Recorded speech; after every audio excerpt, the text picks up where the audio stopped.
সময় দিতে পারবে না, এটা তো আসলে কোনো বিয়ে হয়েছে তাদের বিয়ে করারই দরকার নাই। সেক্সুয়াল ট্রান্সমিটেড ডিজিজ, এটা বাংলাদেশের চেয়ে অন্যান্য দেশের বেশি হয়ে থাকে।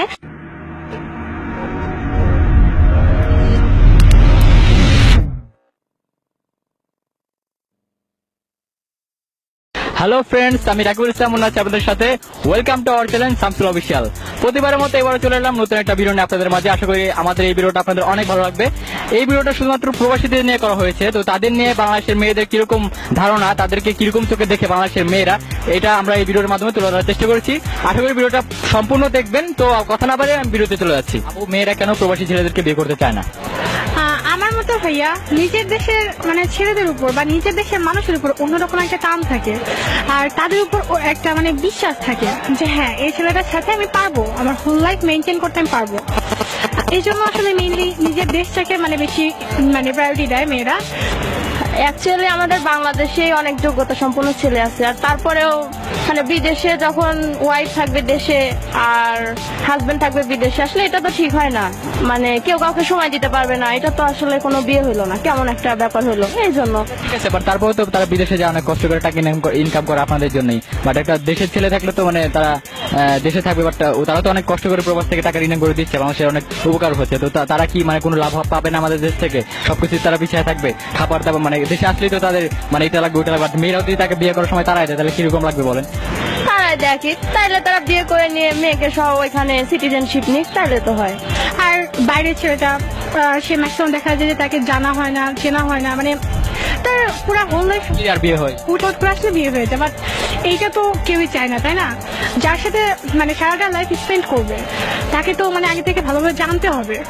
আর এই জন্যই মেইনলি আমার যেটা মনে হয় প্রবাসী ছেলেদের মেয়েরা মানে আমার মতে এটা বিয়ে করতে চায় না। এই যে চোখের আড়াল মানেই মনের আড়াল, আর ভালোবাসা কাছে থাকলে ভালোবাসাটাও বেশি থাকে, আর এই জন্য মেয়েরা চায় না তাদের হাজবেন্ড বাইরে যায় থাকুক, এটা আমার মনে হয়। যারা বাইরে আছে তাদের কি হবে? তাদেরকে কে বিয়ে করবে বল? আর যারা বাইরে আছে তাদেরও হয় কোথাও না কোথায় তো থেকেই যায় তাদের জুটি আর কি। বয়স 50-60 হয়ে গেলেও তাদের বিয়ে হয় না, তো তাদের কি মানে করণীয়টা কি বলে মনে করেন? তাদের কি আর করার, তাদের বিয়ে করারই দরকার নাই। মানে তাদের টাকা পয়সা কে খাবে? তাদের তো অনেক টাকা পয়সা হয়, বাট এই টাকাগুলো কি করবে? টাকা পয়সা দিয়ে তো সবকিছু বিচার করা যায় না। মানুষের মনের শান্তি, নিজের সুখ শান্তি, এটাই বড় ব্যাপার, টাকা পয়সা সবকিছু না। এটা হচ্ছে প্রথমত আমি বলবো যেটা ইদানিং যেই একটা কমন বিষয় চলে আসছে, সেটা হচ্ছে যে সেক্সুয়াল ট্রান্সমিটেড ডিজিজ, এটা বাংলাদেশের চেয়ে অন্যান্য দেশের বেশি হয়ে থাকে। তো আমাদের দেশের ছেলেরা যখন দেশের বাইরে থাকে, তো অধিকাংশ ছেলেরাই বিবাহিত থাকে বা অবিবাহিতরাই থাকে। তো দেখা যাচ্ছে যে আমাদের দেশের কালচারের মেয়েরা যেই ড্রেস পরে, ওনারা এসে উন্নত ড্রেস পরে এবং তারা মেয়েদের প্রতি আকৃষ্ট হয়ে পড়ে। এবং যেহেতু ওয়েস্টার্ন কান্ট্রিগুলোতে এই যৌনরোগ বেশি, তো ওনারা যেহেতু ওটার মাধ্যমে কি বলে যখন সেক্সুয়াল ইয়ে হয়, তখন একজনের থেকে আরেকজনের এটা ইয়ে হয়।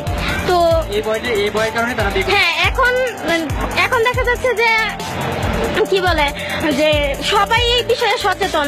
তো মেয়েরা এখন এই বিষয়টা জেনে গেছে যে ছেলেরা যেহেতু প্রবাসী ছেলেরা প্রায় এই সমস্ত মানে হ্যাঁ, তো সেই ভয়ে তারা এটা থেকে বিয়ে করতে চায় না। আপনি কি বলবেন? আসলে একটা সম্পর্ক ভালো রাখার জন্য সবসময় পাশাপাশি থাকাটা অনেক বেশি দরকার। তো এই জন্য মেইনলি যখন দূরে যায়, তখন সম্পর্কের মধ্যে একটা অটোমেটিকলি চিড় ধরা শুরু করে, যেটা পাশাপাশি একটা জিনিস, অনেক দূরে একটা জিনিস। এটা একটা ডিস্টেন্স গ্যাপের জন্য মেইনলি এরকমটা। আমার পরকীয়টা বেশি হচ্ছে, রাইট? পরকীয়ার ব্যাপারটা তো আসলে এটা মনের, দূরে তো এটা আসলে ম্যাটার করে না, সবকিছু মনের ব্যাপার। তো পরকীয়াটাও একটা মনের ব্যাপার, ইচ্ছা অনিচ্ছার ব্যাপার। আপনি কি করবেন যদি একটা বিদেশি ছেলে আপনাকে প্রপোজ করে? তো আপনি কি বিয়ে করবেন তাকে? আসলে এইটা বলা personal question, no personal question please বলে মনে হয়। হ্যাঁ, এই একটা বিষয় মানে এই যুগে যেটা এখন চলছে আর হচ্ছে যেটা, আর সামাজিক মানে পারিবারিক দিক থেকে যে মেয়েরা কি যে সমস্যাগুলি তাকে সম্মুখীন হচ্ছে এখন, সেই প্রেক্ষিতে আসলে আর কি যে বিয়ের পরে একটা মেয়েকে তো যার সাথে বিয়ে দেয় সেই ছেলেটার হাতে তুলে দেয়। তো সেই ছেলেটা যদি দূরে থাকে, বিদেশে থাকে, তাহলে অপরিচিত একটা ফ্যামিলির সাথে কিভাবে নিজেকে অ্যাডজাস্ট করে নেবে? শ্বশুরবাড়িতে নির্যাতনের শিকার হতে হ্যাঁ, শ্বশুরবাড়িতে নির্যাতিত আর কি শিকার হতে পারে। হ্যালো ফ্রেন্ডস, দেখলেন তো প্রবাসী ভাইয়ের আপনাদেরকে বাংলাদেশের মেয়েরা কিরকম যোগে দেখে। আপনারা এত কষ্ট করে মাথার গাম পায়ে ফেলে টাকা অর্জন করছেন, জীবনের জানের রিস্ক নিয়ে ফ্যামিলি সবাইকে ছেড়ে বিদেশে যে টাকা অর্জন করতেছেন, বাট আপনারা যাদের জন্য করছেন তারা আপনাদেরকে মূল্য দেয় না, তাদেরকে আপনাদেরকে তারা বুঝে না, ঠিক আছে?